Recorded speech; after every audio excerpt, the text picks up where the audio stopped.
Season 2 of the Behind the Mask podcast is proudly supported by Chemist Warehouse. Here at Behind the Mask, we acknowledge that Aboriginal and Torres Strait Islander peoples are the original storytellers and custodians of the land on which we live and meet today.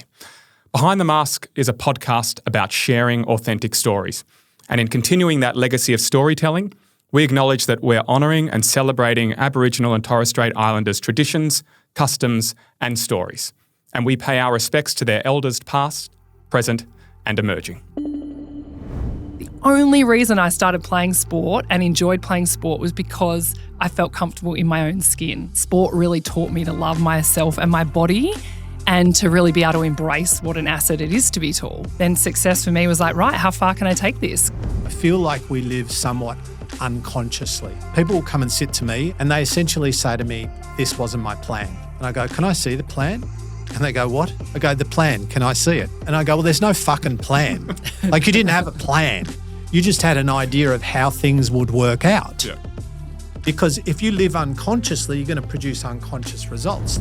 In a team environment, especially with the Aussie team, you delve so deep into who we are as people and what we need from each other in those moments when we're under the most stress. So when I'm in this space and I'm feeling like this is what I need from you, so that when people are doing that to you and delivering you what you've said you've needed, then it's up to you to show up to that too and get yourself out of that frame of mind that you might be in.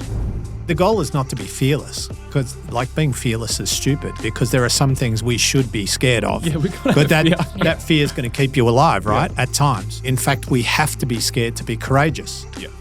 Being not controlled by fear, but rather curious about fear is maybe the better paradigm. To go, yeah, I'm scared. Cool, that's okay. You should be scared. That's fucking terrifying. Yeah. But now what?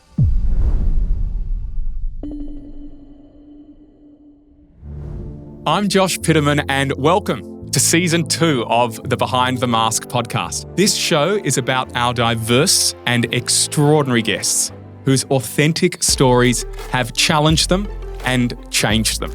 They'll share the tools and wisdoms they use to find purpose, bliss, and a greater sense of meaning to their lives. And together, we'll unpack and ponder some of the more pressing and existential issues facing our society. Get ready to be inspired by the depths of the human experience. It's time to go behind the mask.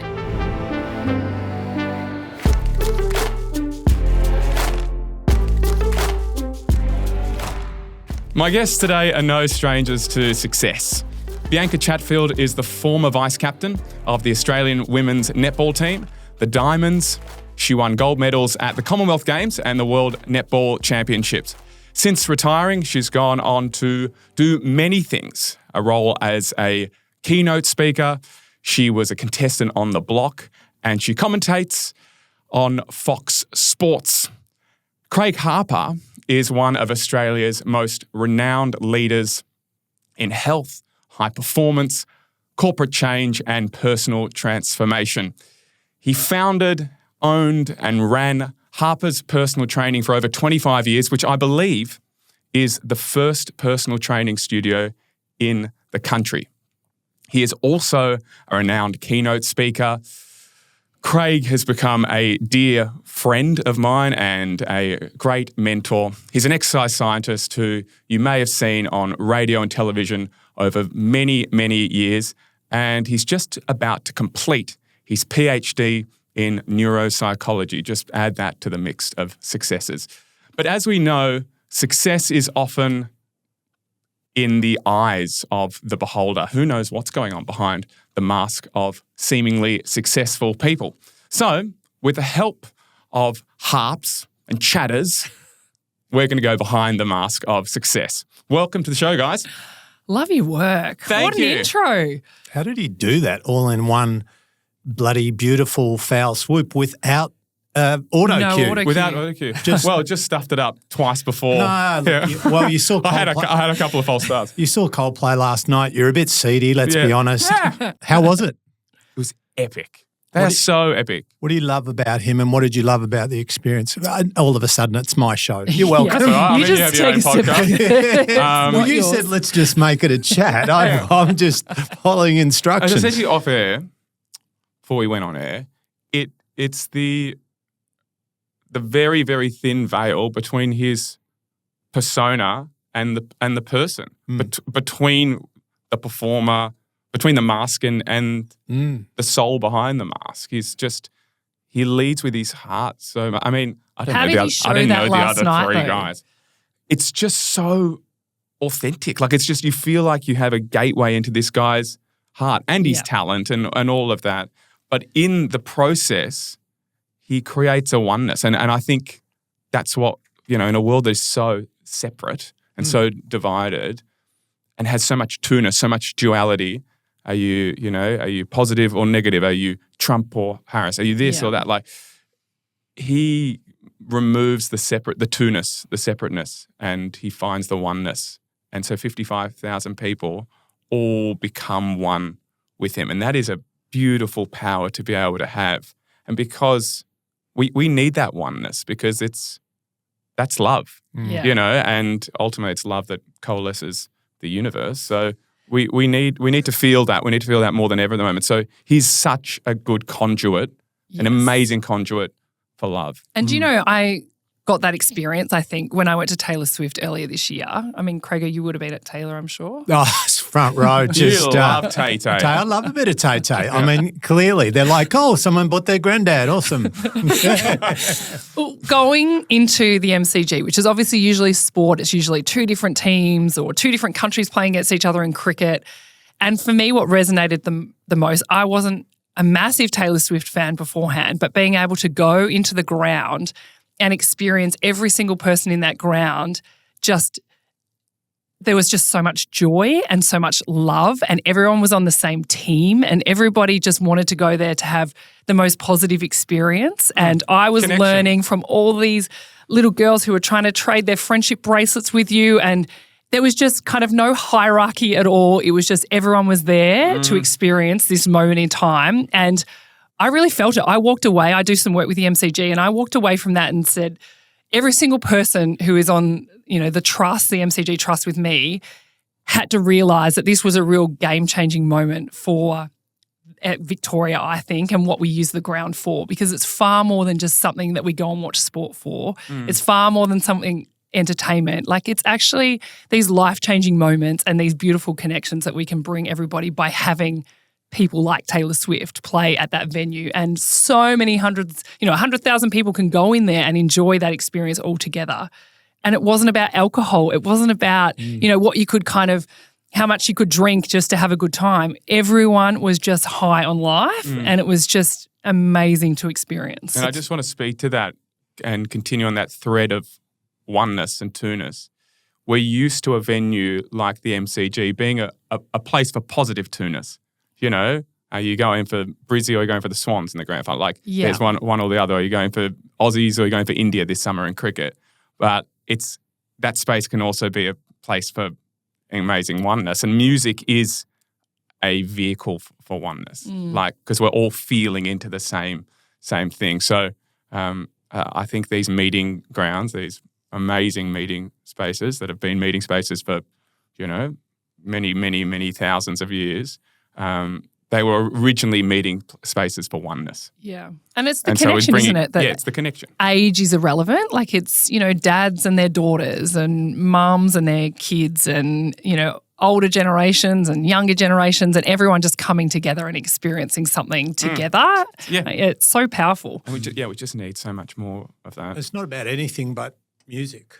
Like, it's like this convergence of diversity and unity. Yeah. It's like this myriad of different people, different cultures, backgrounds, religions, shapes, sizes, genders, sexuality, preferences, likes, dislikes, all in one joint. And all it's got to do with is the experience and the music. And so all the other stuff becomes redundant. All the stuff that we obsess about, the macro we. Yep. Who do you vote for? Who do you barrack for? What do you wear? Why you eat meat? You don't eat meat. None of that matters, and I think to be able to bring that energy and to be in a place for whatever it was, 3 hours where nothing matters but that. Yeah. It's like there's something to be learned from that. Oh, And the presence of it, it's something to be learned in that too. Like, it's it's very much, where are you here? What time is it now? Yeah. And think about and that's so important. So there's no anxieties, there's no fears, there's no worries, there's no shit going on. And no distraction, There's right? no distractions. Except there was one moment where Chris Martin said, okay, everyone turn off your phones away. And Guy directly in front of me. the accent? I love how he just did that. All right, you fucking geese, your phones off. And the guy in front of me, like everyone put their phone away, and it was just this sort of really connect into the now sort of moment. He was sort of leading a meditation of sorts through song, and one guy in front of me just put his phone up, and I was like, turn your fucking phone off. Put it fucking down. I was just that guy just like screaming at him, and he did for a second, and then that addiction just came back, and he's like, no, I need the phone. I can't be at the gig without the phone. It's the one thing that pisses me off. What do people do with the footage? Like I often think posted some stuff on Legram. But is it like good quality footage, or do you post the footage because it's like I was there? I want to kind of note that this is my moment in time. I was there. Yeah, I mean, isn't the Gram grid just like a this was a moment of It's a time? modern day photo album. Yeah, Yes, That's kind of what it is. But I mean, like when you're experiencing that actual concert, it's funny that we all take all this footage. I do it too. I'm part of it, and it makes me laugh because you go back and watch it, and you think, what was I even thinking? I can't even see half the stuff that I was seeing in real life when I was there. It did.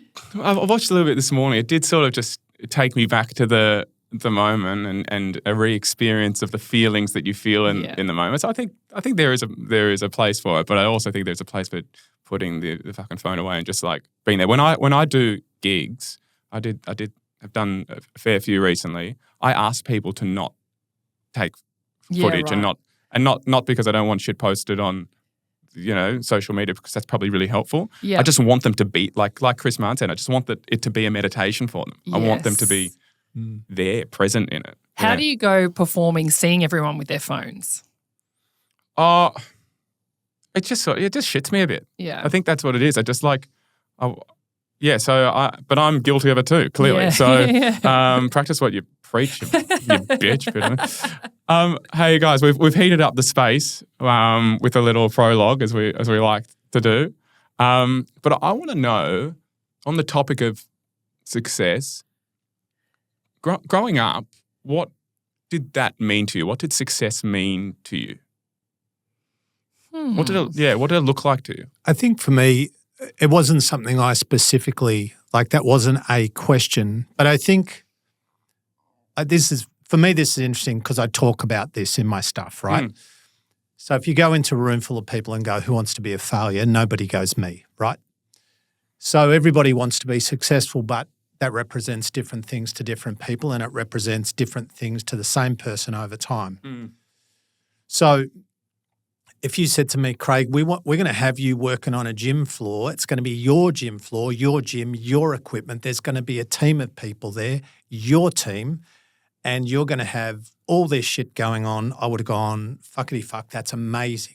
And I would have loved it, and the idea would have excited me. And that's what I created, and that's what I inhabited, and I was very grateful, and right place, right time. A lot of things fell my way, but I also worked really hard. And so there was a period of time where me being in the gym, doing my thing, was like 10 out of 10 success. I'm in the moment, I'm loving it, it's ticking all the boxes.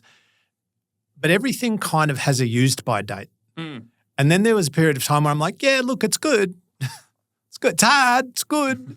And then you eventually get to the point, sometimes, not with all things, where you go, nah, that's enough now. Like I've handed over enough dumbbells, I've done enough hamstring stretches, I've set enough bike seats, I've programmed enough treadmills, I've spoken enough about anatomy and physiology and blah, blah, blah for the moment, and I want to do other stuff. And so I think it's different for different people. It's like if you said to any one of us three, hey, mate, I've got a gig for you next Monday. It's at Vodafone Arena. It's 5,000 people, and all of us would be excited because we all love that shit. For most people, that would be mind-blowingly terrifying. That would be the worst news they could get.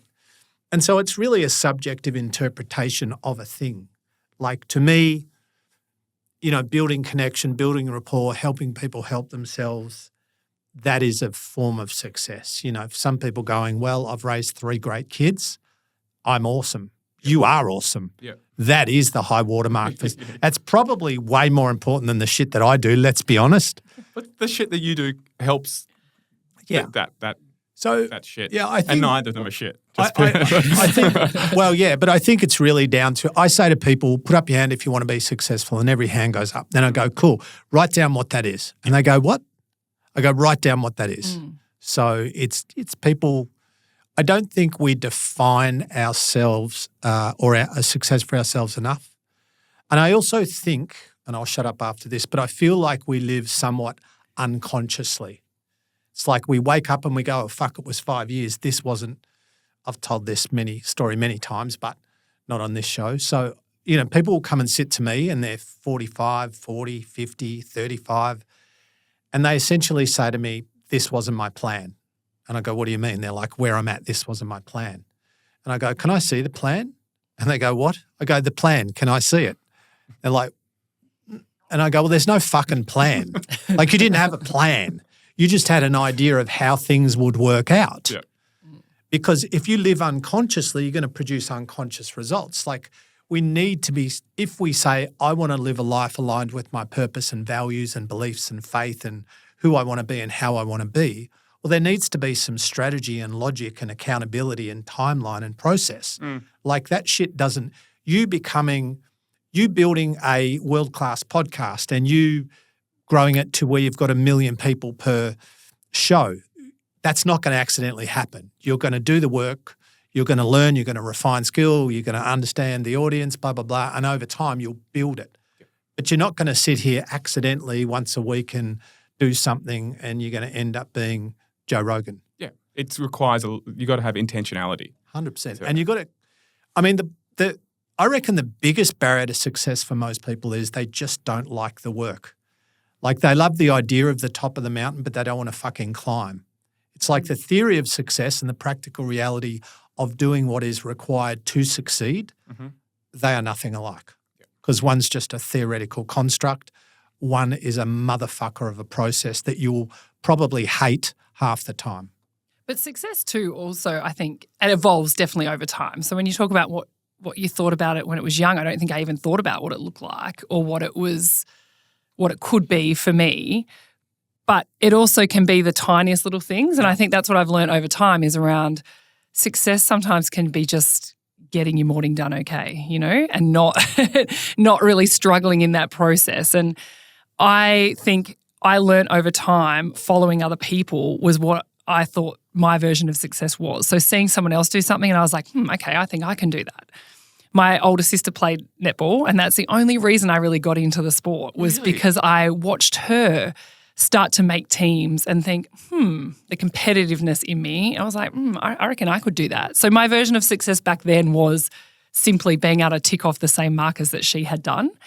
And it wasn't until I started to really, I guess, feel confident in my own skin when I stepped onto the netball court or the basketball court or whatever I was playing, I started to really embrace that the asset that I have that not many people have is my height. Yeah. And it's not something to be worried about or ashamed about or, stress about. It's me. And as soon as I started to love being out there on court because I felt comfortable in my own skin and then I started to feel confident about myself, then I started to be able to go, oh, actually, I could do things a little bit different to my sister. And then what do I really want to do? And what's the big picture for me?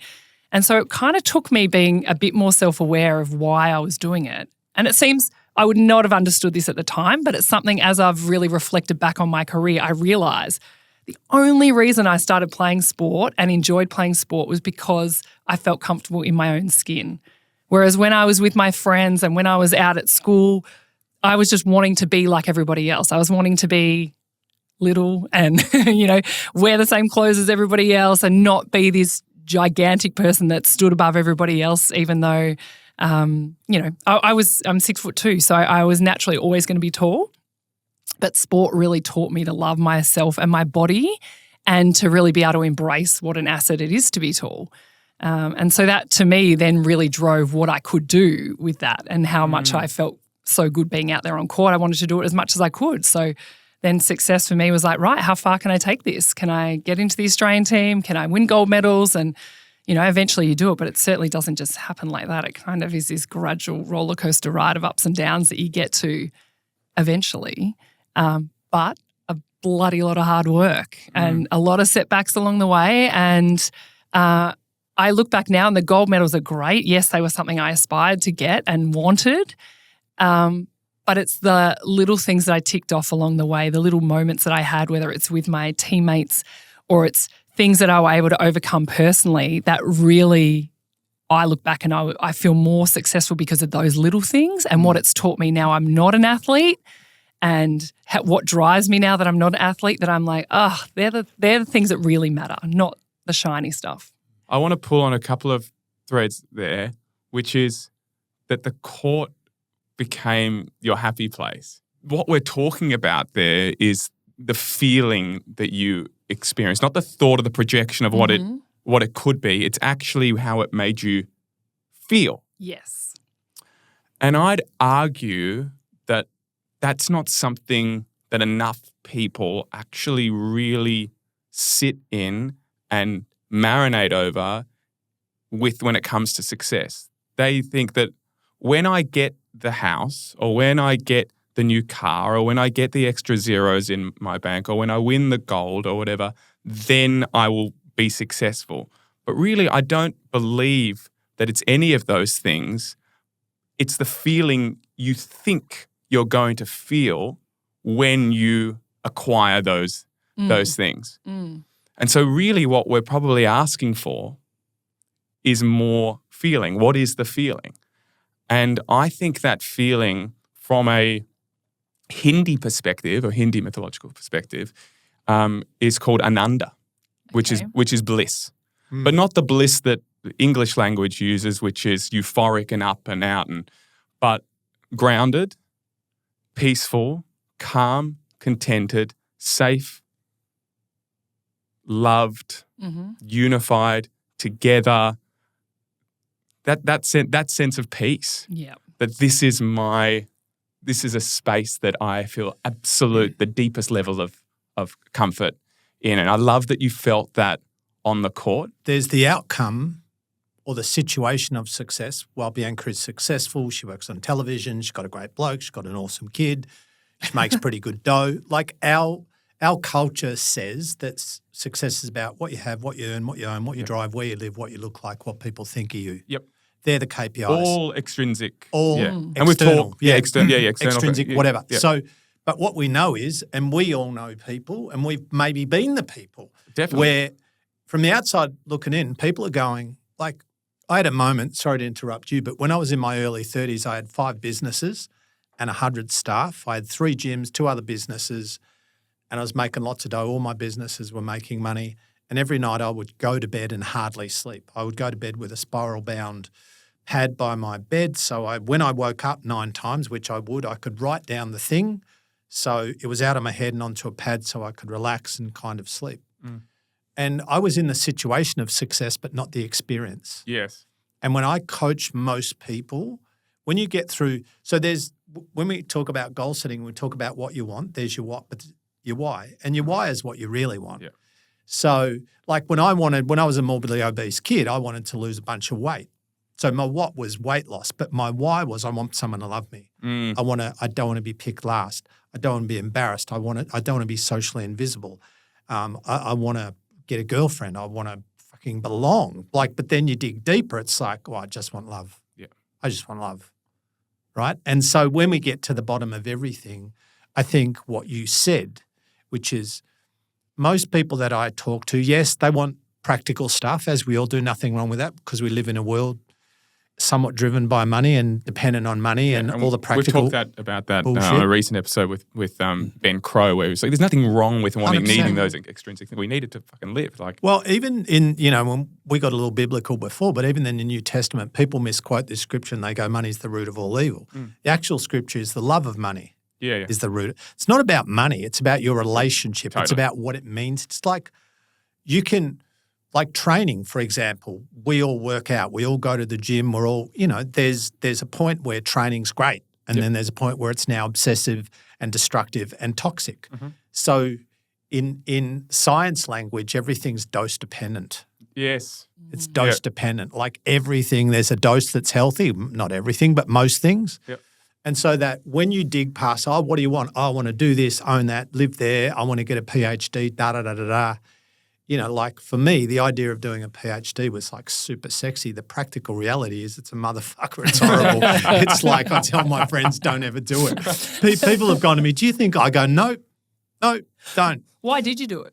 Probably feel a little bit more credible because I'm wildly insecure and I've felt like a fucking fat imposter, fraud, you name it. Like, don't we all though? What's hilarious is this capacity that we humans have to simultaneously feel like a fraud but know that we're not. Yeah. Like I know I'm not. Yes. Just because I've got enough data now to suggest that, or I've got enough evidence, right? But do I still feel not good enough?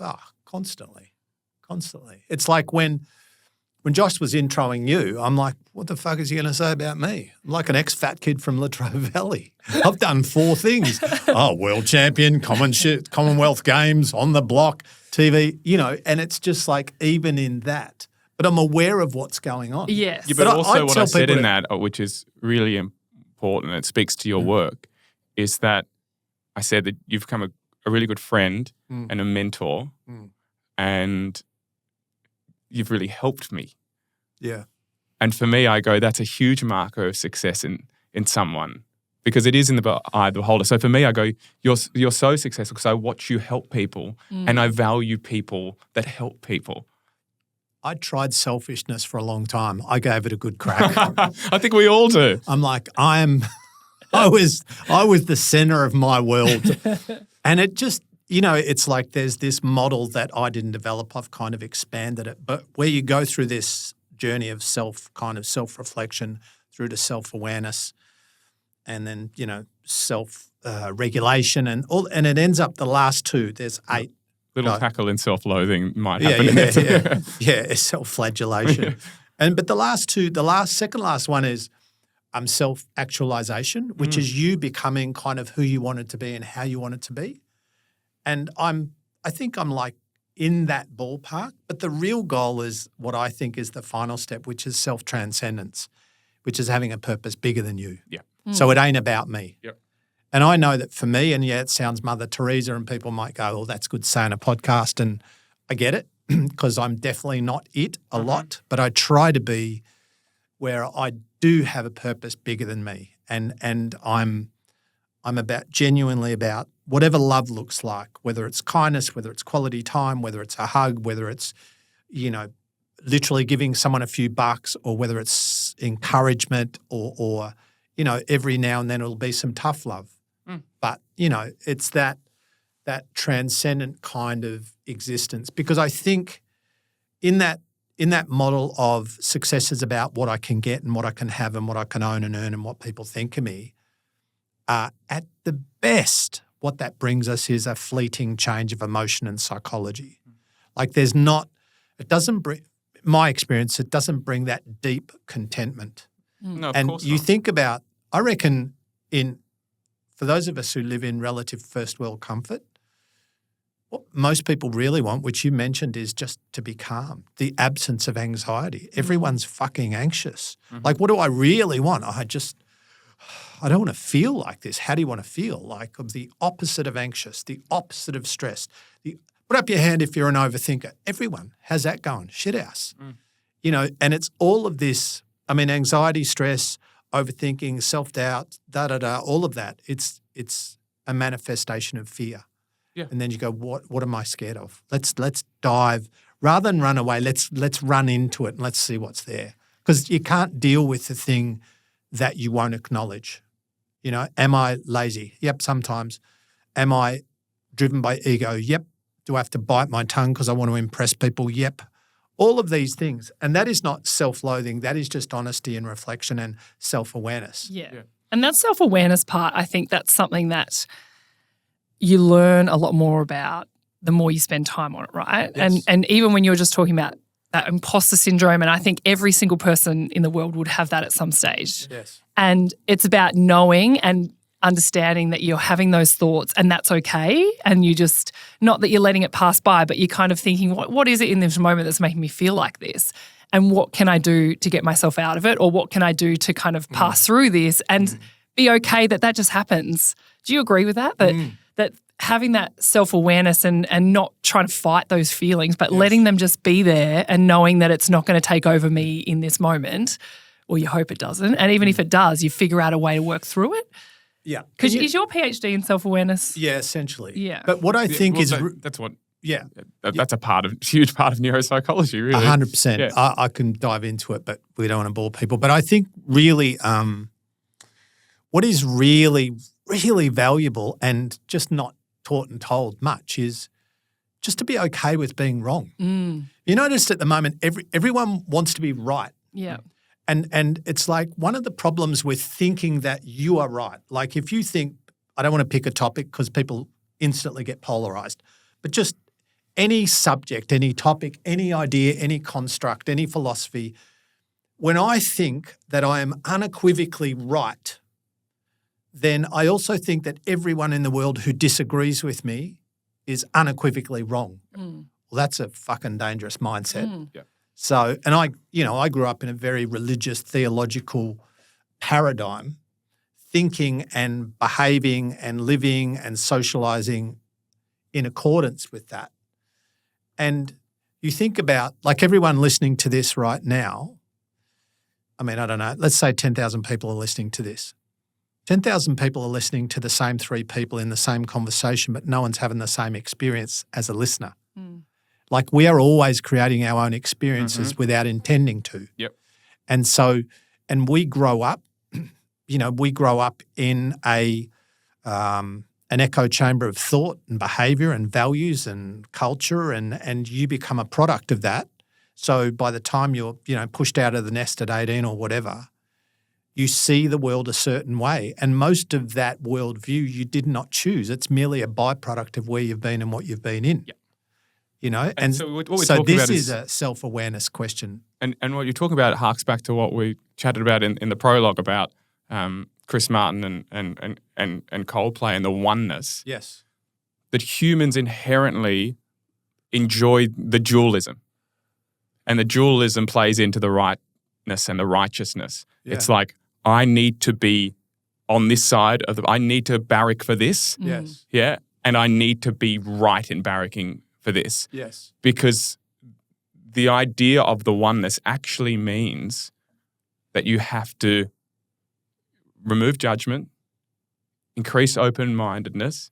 You have to relinquish fear, relinquish prejudice, relinquish projections. You have to relinquish so much to get rid of your rightness and righteousness that's too heavy a burden, too deep a place for a lot of people to go to. But really that dualism, that righteousness is a fear manifest. It's not, it's the inability to park your stuff because you're too scared of what it could be if you don't. Yeah. Yeah. What happens? What could happen? Yeah. I'm too scared of being wrong because what is the pathway of that? And so really that dualism is the opposite of love because it's driven by fear and fear is the opposite of love, really. And also you think about whatever we believe, generally our identity is intertwined with that belief. Yep. So if you question my belief, you're questioning me. Exactly. And if my belief's wrong, then who the fuck am I? Exactly. So my belief is right. Yeah, but you're not your beliefs. 100%. Yeah, so you're not, and so you need to really dive into, is that conditioning? Is that, I've had lots of sort of disagreements with some mates at the moment around what's happening in the Middle East. Yeah. Because they sit on one side of the equation, and then there's a bunch of mates more in the arts who are on a totally different side of the situation. This is a really challenging topic at the moment, but once again, spoken on this on an earlier episode, I'm trying to find and move away from, the fact that I'm Jewish and I have to side with something because I don't. I'm like trying to find this middle space where, and I go, where is love? Where is peace? Where is calm in this? Yes. And I've said that it's a sad thing, a very sad thing that concept is seemingly utopian. in this day and age. That oneness is utopian, but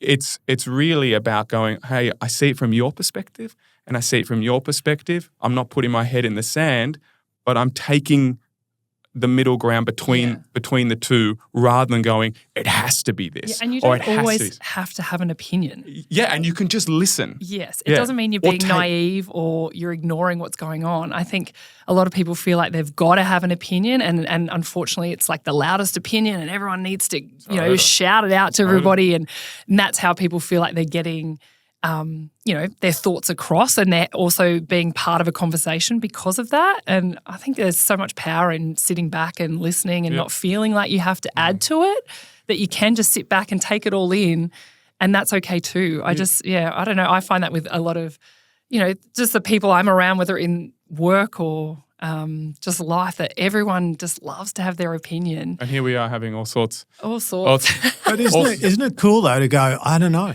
I've got no idea. I don't know. And I could make some shit up, but don't know. Yeah.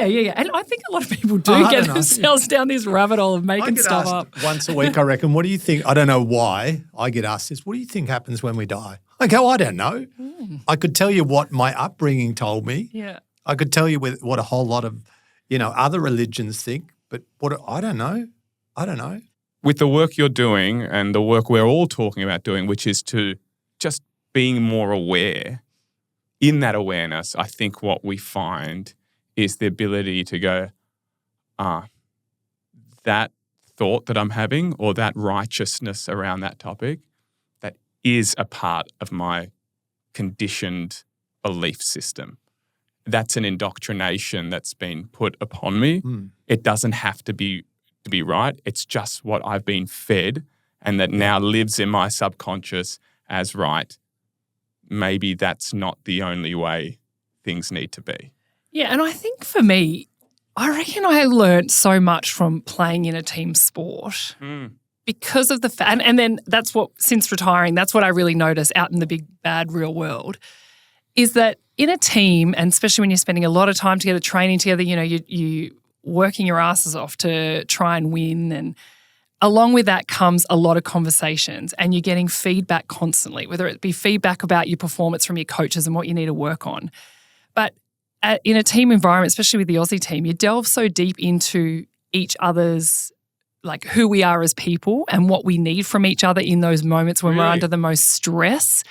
And so you are getting this feedback from everyone about yourself. And it's the most frightening thing in the moment to actually listen to your teammates give you this feedback, but they will sit you down and it'll be like, when I'm feeling this, what do I need from you? So if you're struggling with how you're shooting in that moment, what do you need from your teammates? What can we say to you to help you when you're feeling like that? I love this. And it is confronting, and it takes a lot of work to get to that point of these conversations. Big vulnerable and trust, shares. big like that. But I think that's helped me so much be so aware of me, my body language, and what that tells people when I'm acting a certain way, and when I'm frustrated or I might not have been playing that well, what I needed from my teammates, and being able to ask for the help in that moment. What can you do for me to help me in that moment?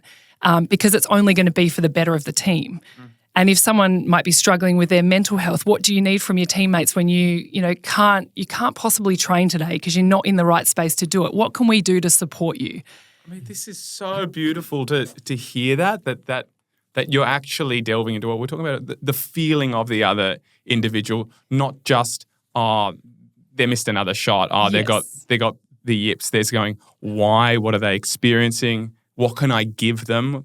Back to what you were talking about, pulling on that thread. Sure. Harp's about going, it's not about me, it's about how I can help another and what I can give. Like this, that's beautiful that happens. Does that happen, and this is another interesting question, do you think that happens more in women's sport than it does in men's sport? Is there... Well, I think... Because women naturally lean into the emotional parts of things and men struggle with that more. But I also think women, it takes a while to really not take it personally as well, whereas men can quite easily give each other feedback. This is very generalization, can give each other feedback and just move on and accept it. Right. Whereas I feel like women can often sit in that space of like, I can't believe she said that about me, or I can't believe she thinks I'm struggling in that way. But it comes down to trust, right? And you have to really have that layer of trust before you can then move into that next part. And you said you spoke to Ben Crow, and I mean, Crow is such a big one for that, being able to have a space where you can talk about it, be vulnerable, and also accept help. And I think most of the time it's coming from a place where you have to come with a solution too. You can't just say, I'm sitting here in this, I'm not playing well, don't talk to me.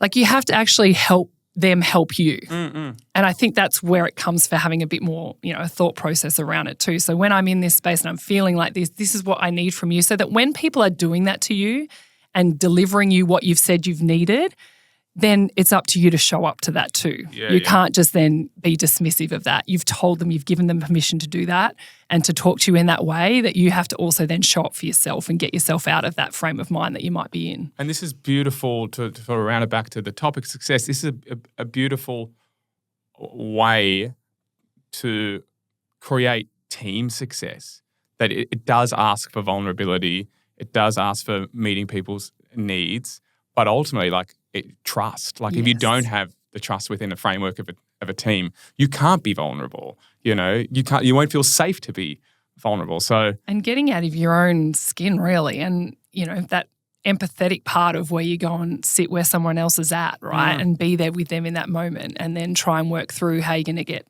better, because you're only going to be as good as the weakest person on that team, or the least inexperienced person on that team. You're only as good as what they can be in that moment.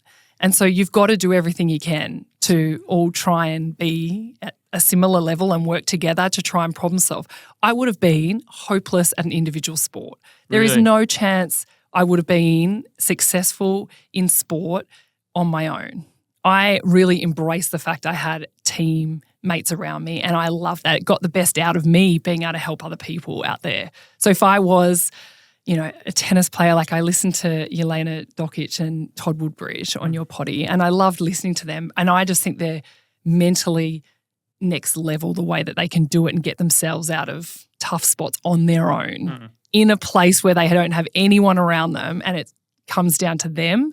I think they're a totally different breed of athlete to what a team sport athlete is. What were the sort of routines or rituals or things that you put in place for yourself, or that the team put in place to feel like you were moving closer towards the success that you were after? And you might, Craig, want to talk about some of those key characteristics of things that Craig used to, especially in the early start, Craig would work on a lot of that with us too. It started as a strength and conditioning side of things, and then you moved more into the space of actually working with us from a leadership perspective, and our setting ourselves our values and behaviours and what we were going to stand for, and what the behaviours that we would set, what we would have to hold each other accountable to. That probably became the more powerful piece, what we were going to accept of each other. But did you do things like a morning before a game, or a night before a game, I need to have a spaghetti bolognese. A morning before a game, I need to kind of stuff. Morning before a game, or I always meditate, or I always do this movement activity, or do you have these sort of practices that you put in place? Yeah, you would definitely. And I was very much I had to be really prepared beforehand. So I would watch. If I was watching any video or anything about the team I was about to play, I had to do all of that the night before, because prep, tick that off the night before. I would always generally have salmon and rice the night before a game, but I wasn't stuck on the fact, and I think Craigo got me out of this, being stuck on the fact that I had to do that.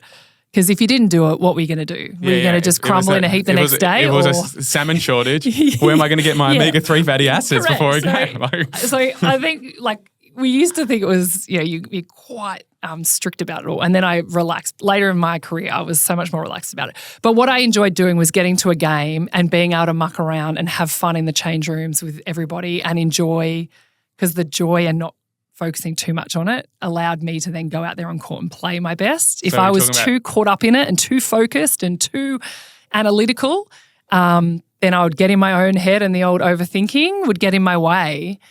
So I really needed to just make sure that I arrived and I could have a bit of fun beforehand. So, I'll get you to speak to this soon, Craig, but preparation you've mentioned and play you've mentioned.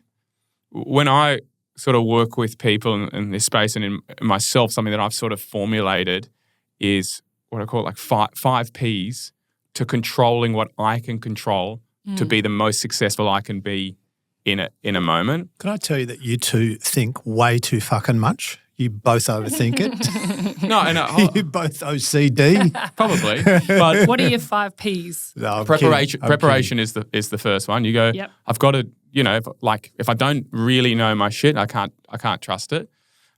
Presence, so what do I do to stay present? And sometimes when you get in your head or whatever, like just a sensory thing, like just go, the feeling of my feet on the ground, or what I can see, what I can hear, what I can smell, and purpose. What's my intention? What's my why? Why am I here? Passion. Yeah. To go. What I do. Channeling that feeling. Yeah, lean into the feeling that I want to feel. And the last one is play.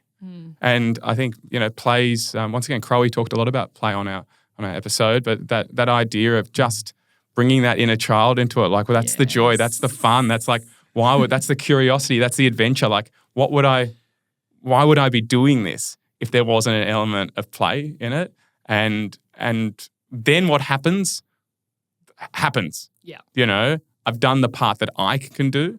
And I definitely do this before auditions or before major performances. I really sit into this because I know I can't control what those, 5, 6, 12 people on the panel think. I have no say in what they think, but my power is in those 5 things.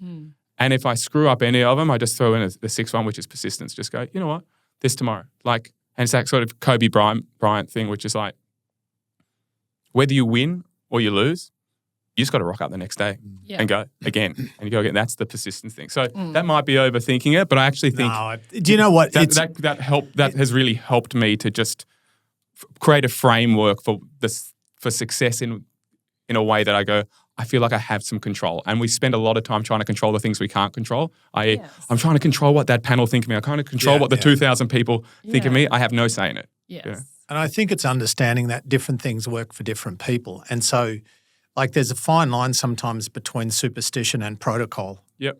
Because a lot of athletes are superstitious and you go, oh, I've got to wear these socks. yeah, I've got to, there's nothing, all that does really for them is reduce anxiety.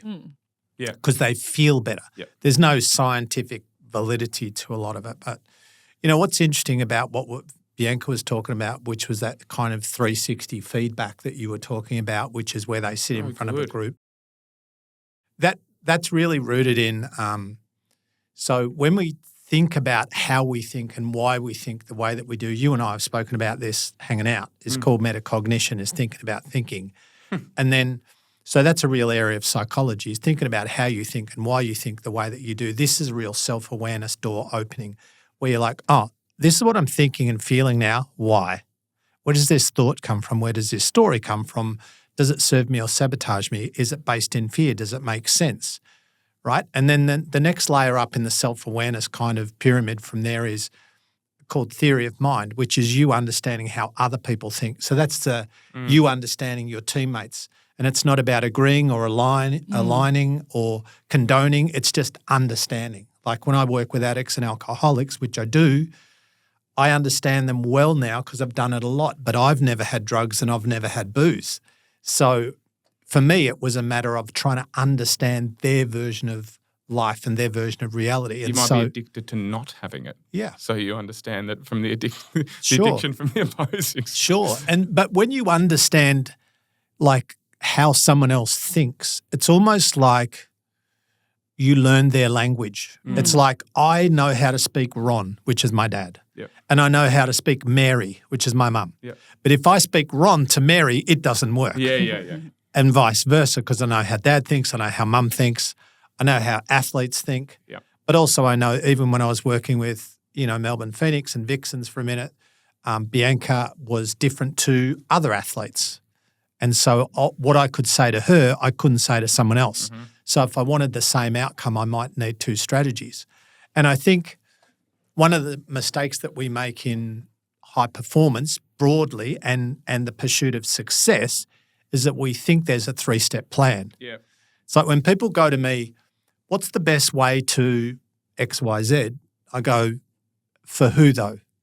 Because my best career path would be your worst. My best diet, I eat 2 meals a day, breakfast and dinner. But would I recommend that for you? I would not, because you're not me. You don't have my body. You're not 60. You don't have my physiology. And so it's trying to figure out, because you think about the fact that, one, our body is always telling us something. It's a biofeedback system.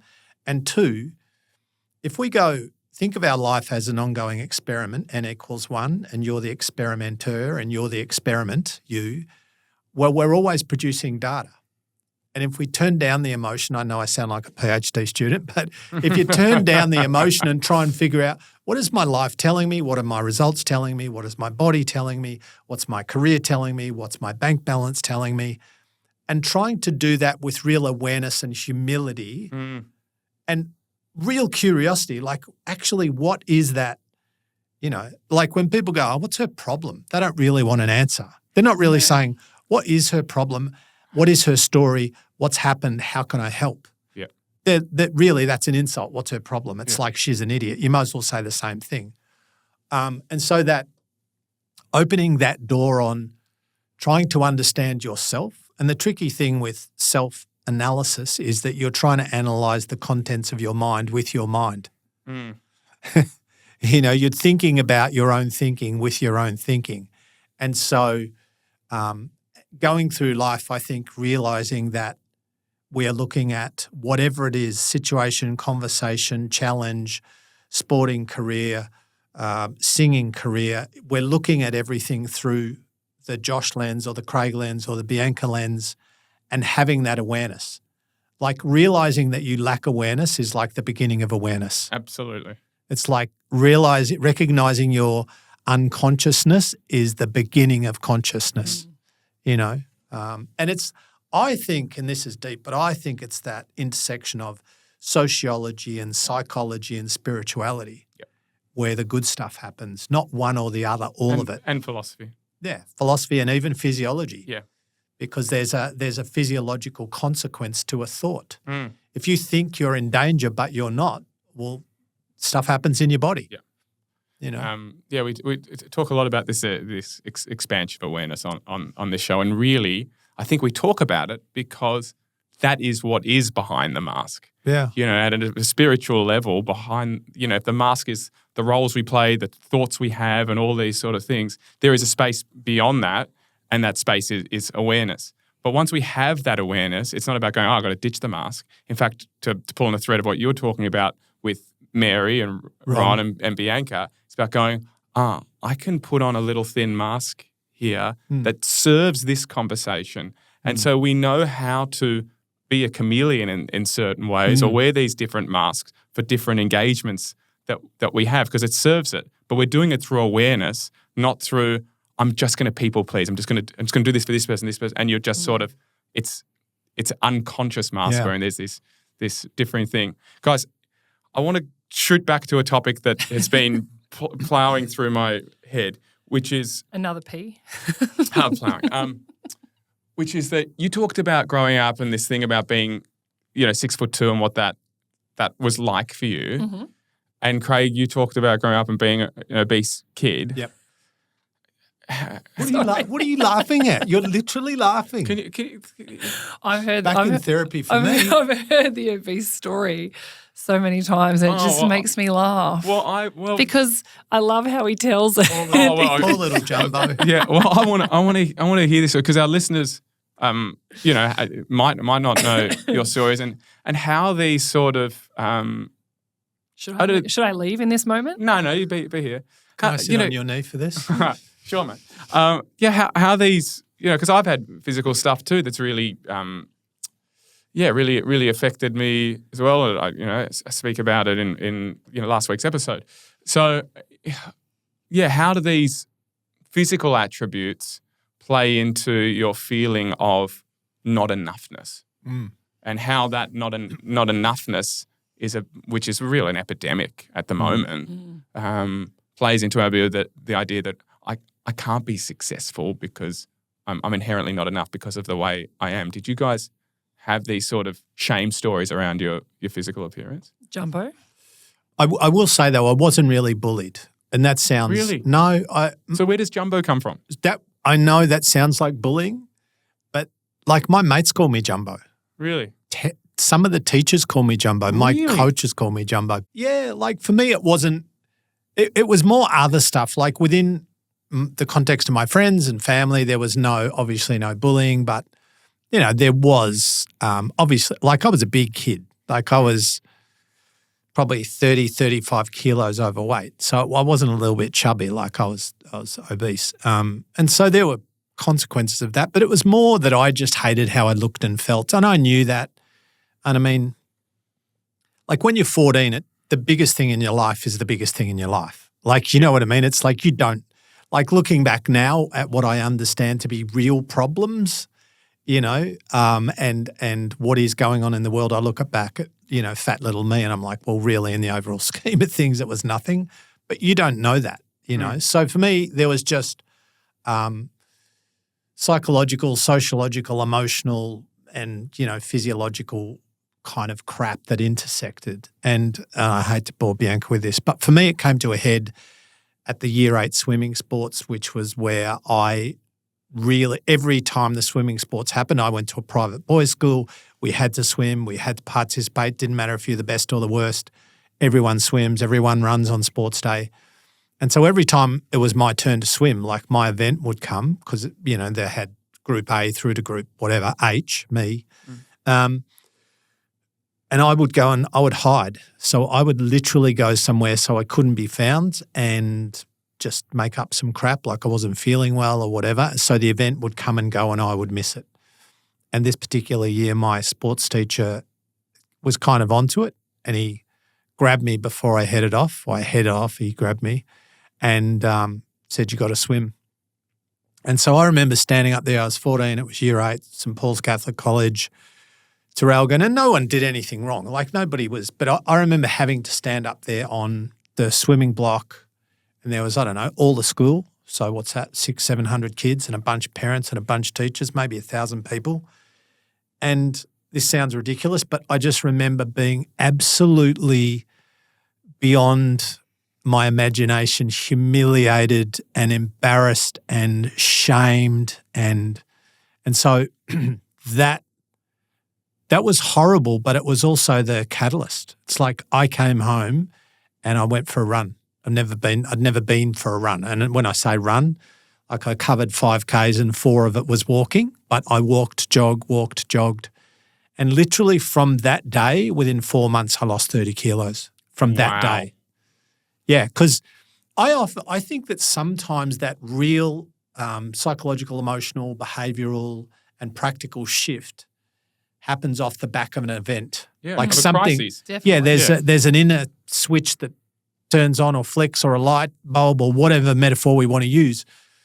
But yeah, I just went, nah, I'm never doing that again. That's never happening again. And I just went, it didn't matter. So I literally halved my food and I just ran every day. I had no idea what I was doing. Didn't know how to train. Mm-hmm. I did push-ups, sit-ups and ran. That's what I did. And then when I was light enough and strong enough to do chins, I incorporated chins. And I did push-ups, sit-ups, chins, run on repeat, 365 days of the year. I became an absolute maniac. Yeah. So you went the total other way. I went from, like completely unhealthy and unfit to obsessed. Yeah. Now, I did the same thing. Yeah. And I had to, work through that relationship. But it also sparked, like, how interesting that sparked a whole career around fitness and health and bodybuilding and all sorts of stuff. But it also, in helping yourself, even though it went extreme, it led you to a path of helping others. And that's the beautiful sort of synergy and story in it, or the bookend of it. It's beautiful. Yeah. Something really good came out of it. And it was good because, I was obsessive and I was insecure and I had low self-esteem and big ego and all of those things. And I got the ultimate combo. Yeah, like the burger with the emotional burger with the lot. I got my sense of self and from what I looked like. And then by the time I was 15, 16, I looked relatively good compared to the previous version. And then all of a sudden you're not socially invisible. Then you get a girlfriend. Then you can actually run and you get picked for sporting teams. And so that's the good. But the bad is you then correlate this, oh, well, if I look like this, I get these outcomes. Yep. If I look a bit better and run a bit better, I get there's like this linear correlation. When this goes better, that goes better. And then you think, well, imagine if I was an absolute freak, and so you start to look for everything. I did anyway through my body. So I created this real unhealthy relationship with my body where I didn't know where it finished and I started. And this is where going back to the mask and the ego, really, it's where when we feed it that stuff, it takes on a life of its own, and becomes very, very thick, and it's very hard to have that self-awareness or to crack into that space of a self-awareness, to see that within yourself, because this is just what happens in society. When we do the thing that you're doing is getting hotter, getting more money, getting the bigger house, and we get fed the compliment, or we get another pay rise, and it just keeps feeding the ego, and it feeds the addiction feeds the not enoughness epidemic. I honestly think it's a thing for everyone. I reckon if everyone dug deep on what controls them or what motivates them or what, feels like it has to be an obsession for them to just kind of navigate through life. I reckon when I look back at my career, the worst thing that I did and the worst trait that I had was comparing myself to other people. Yeah. Because not really, yes, I understood my body to a certain degree, but you're constantly getting that feedback, and we spoke how that feedback can be really good, but you're constantly getting that feedback about you need to be fitter, you need to be stronger, you need to be leaner, and you're hearing that all the time because people are wanting you to be the best high-performance athlete you can be and, play the best you can possibly be when you're out there. And I think I got really caught in that negative spiral of looking to the person next to me who had a totally different body but might have, played a great game, and I'd be like, oh, she's leaner, faster, stronger. How am I going to do that? And rather than, it took me a long time to really be narrow down for me what I needed and what my body needed and how I could look after my body and train my body rather than trying to be like somebody else. And, I was in the Aussie team and I was still comparing myself to everybody else because you have this pressure on you when you're at selections to make the team, and I was a defender, and so you'd look at all the other defenders who might have been playing better or getting a start over you, and you were just analysing them about what it was that they had over you. And once I think I could strip all that back and you surrounded yourself with good people, like Crago was someone for me who I'd always go to and be like, oh, I just download everything and say, this is what it's like and how am I going to get like this? And he would know what my body needed and help me with my body and not compare myself to everybody else. But that's what I really struggled with. I'm not a naturally gifted, freakish athlete. I had to train my ass off to be fit enough to play at that level. But where it got scary for me, I think, was I would overtrain, and I ended up with things like my injuries ended up being things like having glandular fever, and because my body and my health, I couldn't cope with how much pressure I was trying to put on it. Yeah, that's the body telling you to stop. Yeah, stop. Like just calm down. And so over the years, and I had 17 years in athlete life, and my last probably 4 or 5 is probably when I felt like I was in such a calmer place where I knew that I was in this team because of what I brought to the table, not because of, how I needed to change or who else I needed to be like or look like, that I could still get the job done with my body. So comparison, which is the thief, so evil, the thief of joy. Yeah. That's like diminished, that dissolved, and that's part of the reason why those last half decade was. Yes. So you just definitely. Well, and I think it's still always there. But I'm now far more aware when we go back to that whole self-awareness piece. I'm far more aware when I'm doing it. Mm-hmm. And if I generally like to be a positive person. I'm generally a positive person and quite optimistic. But I can really tell when I start think negatively and even if I'm speaking negatively, I'm like, what am I doing right now that's making me like this? And I always know it's because I have been thinking about something that I've been comparing myself to or in some way I've been caught in that trap. In comparison. And then I spiral into this negative space. And I just know you can never have a positive life with a negative mind, right? It's really the more positive you can be or the more, optimistic you are, the easier it is to find the answer and find a solution. 100%. And so it's a big cue for me when I get into that negative spiral. And, especially when I'm around other negative people that like to throw out their negatives first before the positives, I'm like, ugh, get me out of here. And I've become a lot strong with my boundaries around who you're around that, take that away from you. Comparison is a space of negativity, because it's a negative self-talk really. And I think we can, and I have been in times early on in my career where comparison did help me to succeed. It helped be the driver to go, I'm not good enough on it, but it's never lasting. Yeah, it fuels that competitiveness to a point, doesn't it? But you can always play the game of there's someone who is better than me, and so it feeds the not enoughness thing. It feeds a self loathing, and and a negative spiral. And then you're never actually acknowledging or congratulating yourself on the little milestones that you make or the little things that you do, because it's never like what the other person did. You're never enough with comparison. I think it's a shocker. I want to know for both you, the idea of success, like when you were heading towards like, I want to be on the stage on a global level, and you were on the journey, but you weren't there, and you were aspiring to get there. Then you got there, and you were a 16-year-old netballer who maybe wanted to play for Australia, who ended up being all of the things you were. What's the gap between what you thought it would be and what it was? Like when you got there, did it feel like you thought it would feel? Yes and no is the answer. What I didn't realize growing up, I had big dreams, and I always tell you, dream big. It costs the same amount of energy to have the thought of or have the dream of the stars and the moon as it does to the top of the tin shed.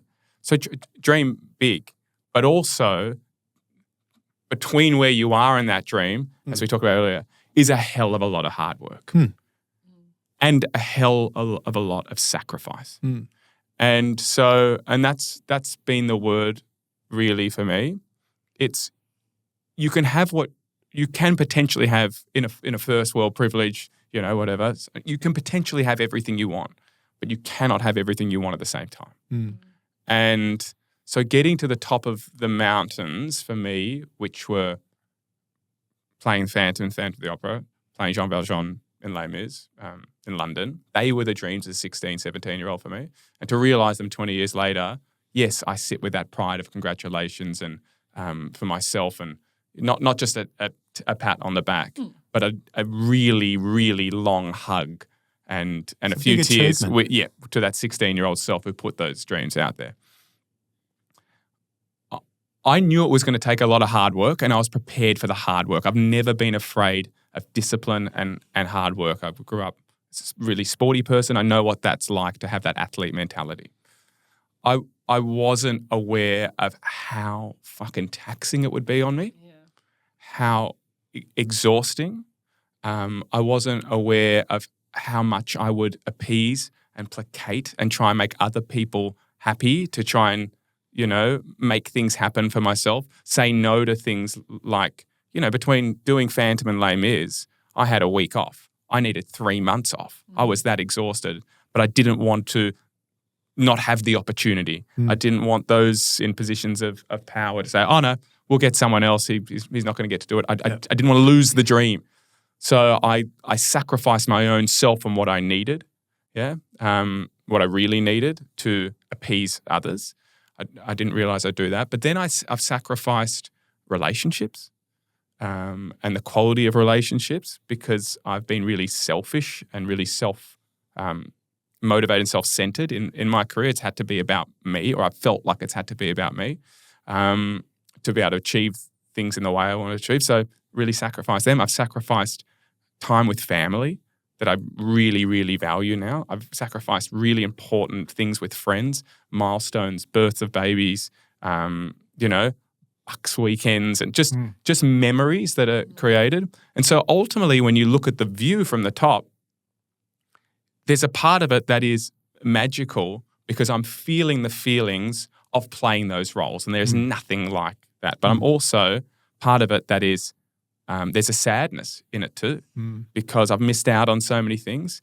And in playing those roles, the only way I could do it was really to be a monk. So I didn't have a social life living in London. I wasn't having a social life with my friends back home. So when I look at it, it's going, yeah, it's fantastic. And it's also costs a lot.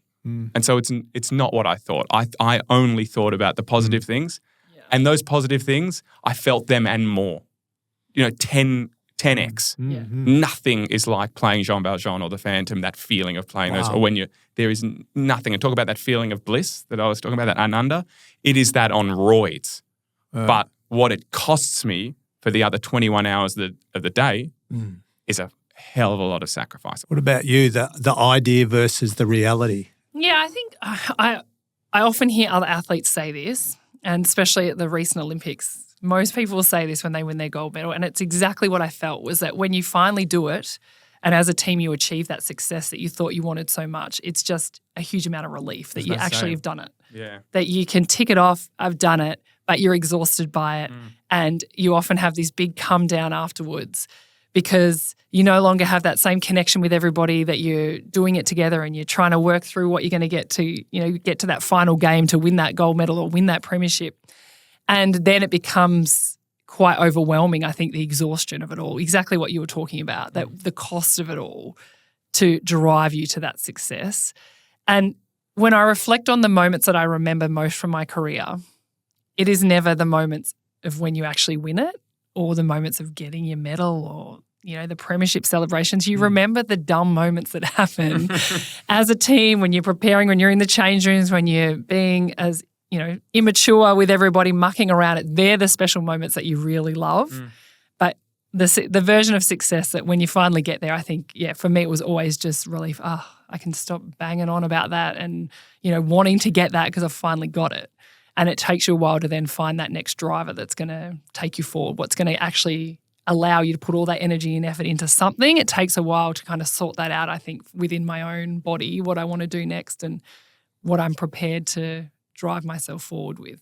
Did you ever take moments actually to clock that I'm in relief and not in celebration, and actually celebrate it? Well, I think when I got to my last kind of 4 or 5 years, that was when I was actually so much more aware of everything and aware that, I'd really wanted to do this. I haven't been able to do this my whole career, and I've finally been able to do it and enjoy it with the people around me. Yeah. But that did take to the end of my career. And I reckon I look back now on my career as an athlete and I'm so much more prouder of myself than what I ever was when I was in the moments. And even when I finished, it took me a few years to be like, bloody hell, I did that.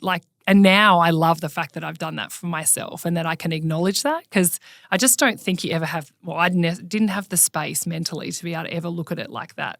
Because it was always, what's next? What's next? Yeah, what do I have to do next? And do you regret not celebrating those moments more? Would you advise people to actually sit in the celebration? If you can. Yeah. 100%. Do you regret not celebrating wins, them all? I don't regret it. I mean, I feel fortunate that I've got all these teammates who are beautiful friends of mine. We're all still so close. And even now we've gone through life of having babies and going through, and it's always your teammates, your old teammates that you go back to in those moments because they know what it's like or they've been through it before you and they pass down all their knowledge to you. And, they're the special group of people that we always will talk about the good times that have happened and the moments that we did stuff together. So that's where I love being a part of a team sport, and I have all these amazing teammates that I can continue to have those conversations and connection with.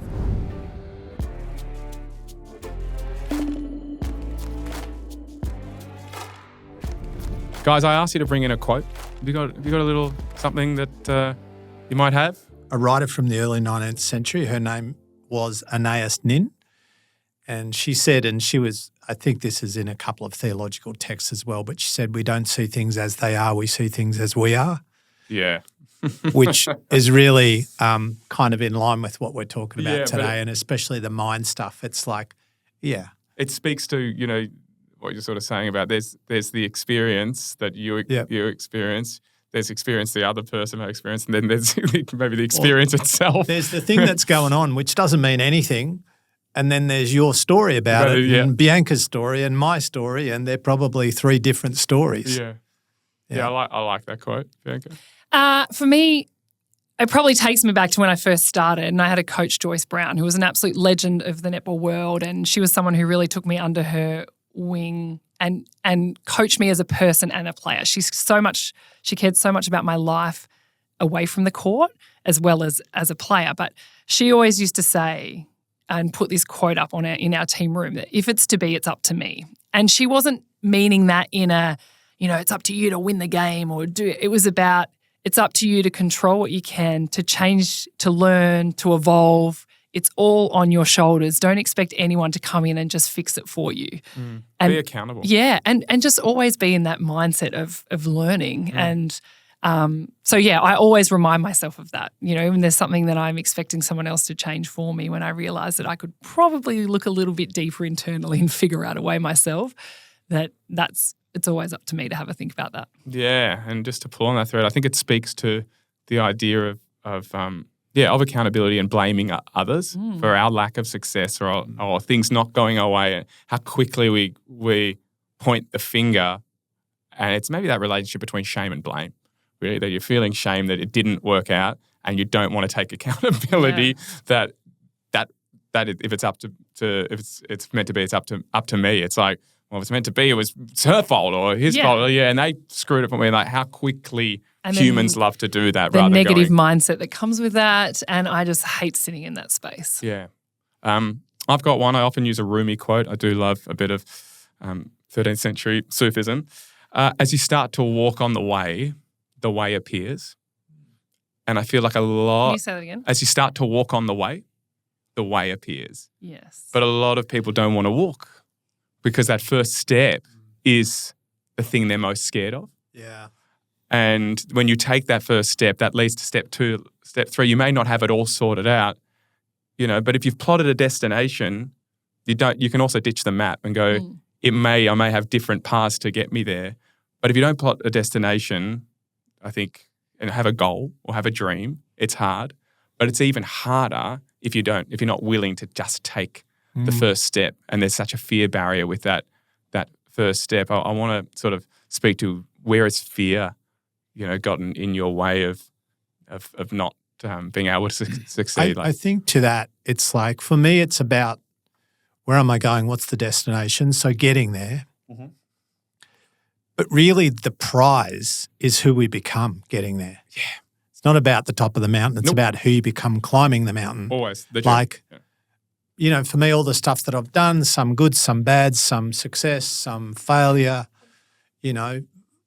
fall down, fuck up, get up, all that stuff. It's really about the knowledge and the insight and the skill and the understanding and the experiences that you have in the middle of that. That for me, it's like that's, the space between the first step and landing at the top of the mountain. That is, and it's really the space, when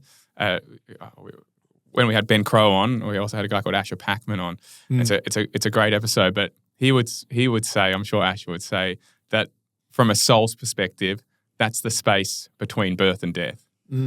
All the stuff that's happening in the middle is the life, and that's where the dance is. That's where the enjoyment is. That's where the curiosity, the adventure, the play of it all is happening on the journey to the destination. And if we're so caught up in the destination, we miss the life and being alive in the middle. And I think if you can be curious around your fear, right? So the goal is not to be fearless, because being fearless is stupid, because there are some things we should be scared of. Yeah, but that fear is going to keep you alive, right? At times. But we can be, in fact, we have to be scared to be courageous. Yeah. If you're not scared, well, there's no courage required. And so being not controlled by fear, but rather curious about fear is maybe the better paradigm to go, I'm scared. Cool, that's okay. You should be scared. That's fucking terrifying. Yeah. But now what? Yep. Yeah. I mean, a lion's scared and has that fear when it goes to kill an antelope. Yeah. And that's what drives it. We need that level of it.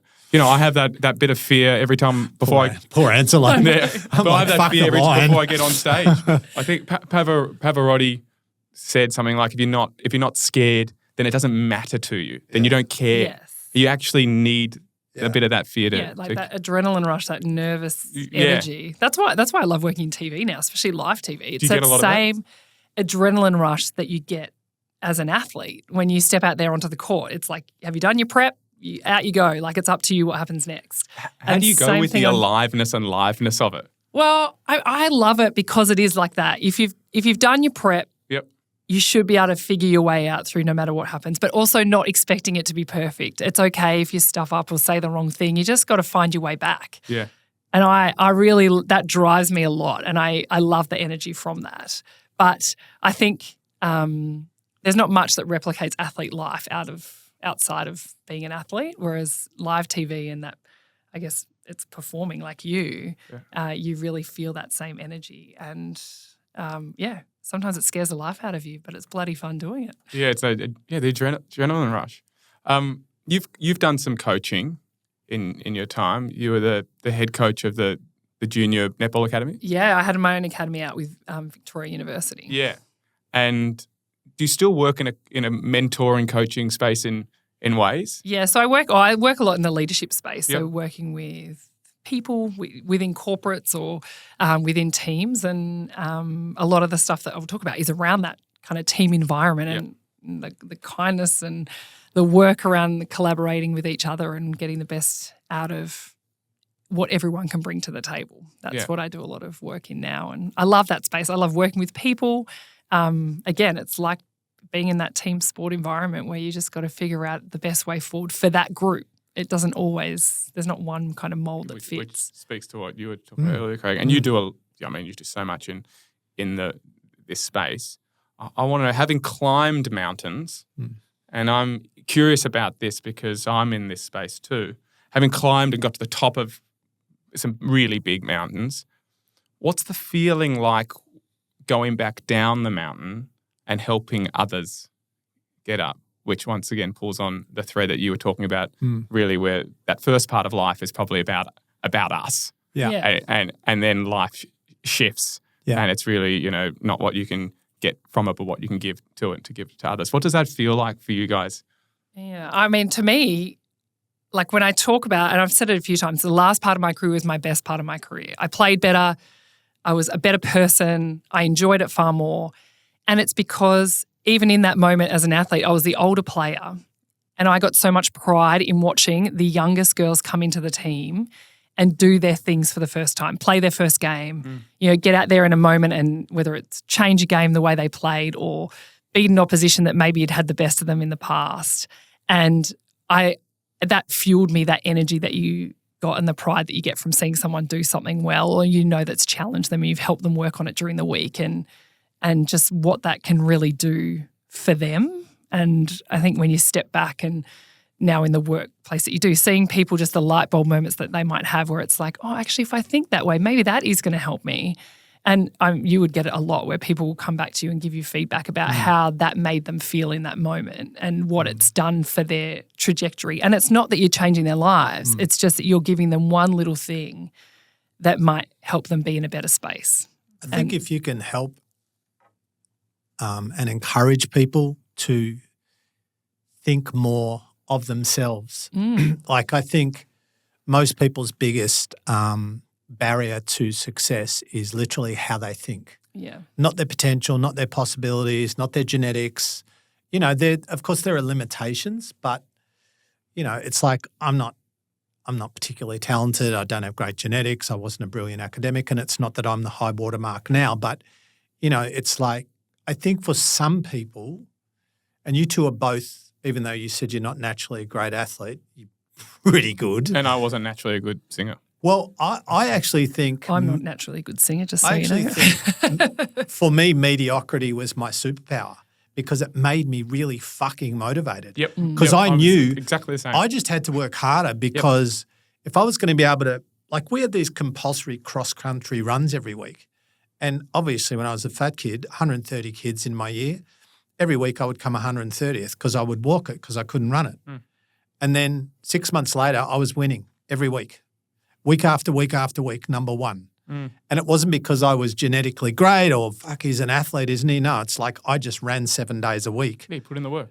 And so I was doing what they weren't doing, and then I started to create outcomes. And it wasn't about, oh, look at me, I'm a good runner. It was like, so if I apply myself, what's possible? Because my thinking was really the issue. Yeah, I didn't have great genetics, but they weren't terrible, right?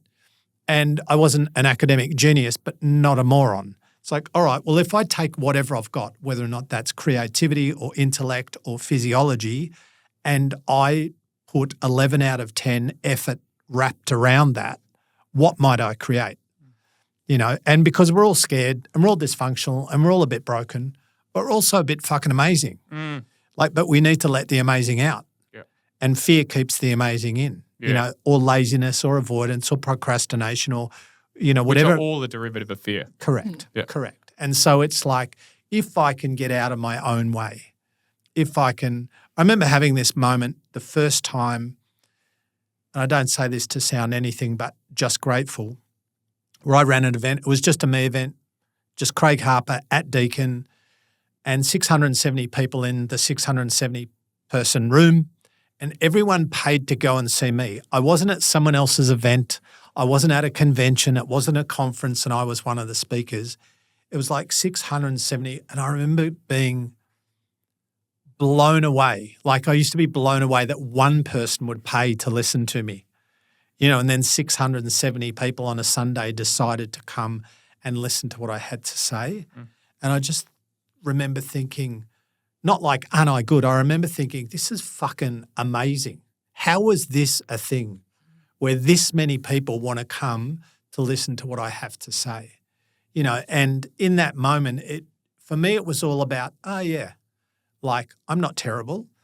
I'm not the best, but I've got ability and I've got potential that I can optimize and operationalize and create some good outcomes. And so because I'm not this special human, I love working with other people who have got at least as much potential, talent and genetic potential as me and go, you know what, I actually think if you can put in the effort and energy and courage, you'll do something fucking amazing. And when you say that and you mean it, because you've experienced it too. That impacts them. Yeah.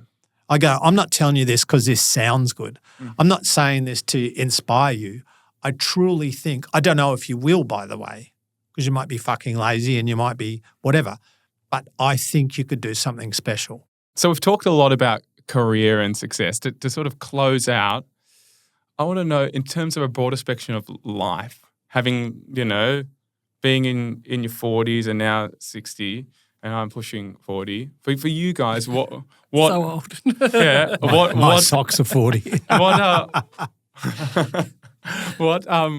What does a more rounded life of success look like for you guys, or a successful rounded life look like for you guguys now? I think because my life is quite atypical in that I'm not married, I don't have a partner, I don't have kids, and there ain't many 60-year-olds who are like that or who have never had that. Are you wanting that? That's a great question. I don't think. Oh, geez, it's hot in here. Oh, it's hot in Just here. zoom in. Cut this bit. I don't not want it. Yeah. You know, but it's not like on my to-do list. Yeah, sure. You know, but it's like in some ways being single is an advantage, in some ways not. Yeah. You know, some ways the opposite. But I mean, like and this is no revelation. This is no massive insight, but you get to the point where you realize that really what matters is connection and love and people. And when you're younger, it's more about ticking boxes and hitting KPIs and, you know, ticking the to-do list or whatever. Not always, not everyone, of course, but for me it was. But then, you know, for me it's like I kind of have a family of people around me that I intersect with, that I coach, that I mentor, that I encourage, that I love. And when they do great, it makes me happy, you know. So, yeah. So, yeah, and I don't, you know, I've got old parents. My mum's 85 in a minute and my dad's 85 and, you know, so things change and your priorities shift. And so most of, like my priority in life right now is them. And just that they're on the home straight and just that they're as okay as they can be and I be the best son that I can be for them, And so that's like, I think when people are sick or when things, when you have somebody that, it's like my training partner literally died in the gym 5 years ago. Like he had a heart attack. No, he didn't. He had a cardiac arrest and died. He's fine. He came back. But he was dead for 17 minutes. And I don't mean to be melodramatic because he's fine now. But when somebody that you love is literally dying in front of you and you are you're the person that's going to maybe allow them to keep living, I didn't mean to go here anyway, but it's just what happened. It's like, oh my God, like nothing matters in the world. And it's amazing when that's going on, how much absolute clarity and focus you have about what is important, and what isn't important is most of what I think is important. Do you know what I mean? Yeah. So you're basically like here. I don't want to put words in your mouth, but with your relationship with your parents and your relationship with your gym partner, it's love overrides everything. Yeah, and like what the intersection of what I'm talking about now and a bit of science is that when we talk about health, wellness, longevity, success, performance, we talk in a physical sense. We talk about lifestyle and nutrition and sleep and exercise and occupational activity and incidental activity But now more and more we know, the research tells us that maybe the most important thing in terms of immune system function, health, longevity, nervous system, gut health is our social life, is our relationships, is if you get somebody who ticks all the other boxes, great diet, great lifestyle, no booze, no drugs, they work out all the time, but they're lonely, it's not a good recipe. Yep. Yeah. So love, connection, there's an absolute correlation between, the emotional, the psychological, the sociological, and the physical consequence of all of that. Yeah. So so having love in your life, regardless of whether it's a partner and kids or whether or not it's romantic love or, a Labrador called Scooby-Doo. Yeah. But you've got lots of love in your life and that feels like a big measure of success. And also for me, having purpose. Like the idea of retirement has zero appeal to me. Yeah. And not because I'm a workaholic, but I've watched many people, retire and spiral. Like we have this story in our head that retirement is good. Yeah, it's for aspirational. Many, it depends what retirement is. Yeah. If like you think about, like my dad went literally from managing multi-billion-dollar shopping centres where he had lots of people that he was leading, he had purpose, he had meetings, he had constant conversations, problem solving, creating things. On a Friday he retires, then Monday his biggest project is what to watch. Or whether or not he's going to go look at the tomatoes. And I reckon my dad aged 5 years in 5 months. Yeah, wow. Yeah. Because we need, whether or not it's at work or somewhere else, we need a purpose. Yeah. We need a reason. We need a thing to do. Yeah. And we need to fucking keep using our brain. We need to, I believe, I'm very passionate about this. Like I'm 61, my brain works as well or better than when I was 30. Yeah. Like my cognitive function, only because I do the work, is right up there for my potential. But it's because I'm doing a PhD. It's because I read every day. It's because I teach every day. It's because I mentor every day. It's because I fucking think deeply. Like we take our body to the gym, we need to take our brain to the gym. Absolutely. And keep doing it. And if you're over 50 listening to this, even more so do you need to do it. Yeah. Train your brain, lift heavy things. That's my advice. Yeah, and you're speaking to that purpose thing, and we've spoken to it in this chat in some way. I think we basically need to ask ourselves three questions in life that I think are potentially the most important existential questions, which is who am I? And we've discussed that a lot around the awareness chat. What do I want to feel? Not just what do I want to do. Yeah. What do I want to feel, and what's my purpose? And I think if you can answer those things, and I think some people can't even answer the first one. They don't even know who they are. But if you can answer those 3 questions, and it might shift and, you know, move in some ways, but the 3 questions I think are really important to come back to often in life. Going back to the original question, what does a rounded life as success look like to you now? Well, I mean, because your mother, you're all Craig probably hit the nail on the head, but just around that love element, being able to do what you love and spend time with people that you love. Yeah. Like, I think it's quite simple now. Yeah. Not as in it's simple to do, but it's just if you can do that and find that and chase that feeling of things that make you feel good and that you love to do, to be able to make that and call that a job, I think I feel very grateful, and I want to be able to continue to do that for as long as I can because I give my best to it because of it, you know, because I love it. And then obviously being and surrounding yourself with all the people that you want to spend time with. Give love and share love. Mm-hmm. Yeah, which is, you know, to end a full circle back to Chris Martin, who, you know, gave so much. And it's, that's the connection that we're after. That's the oneness, you know, when we're in that space of love, we feel such a oneness.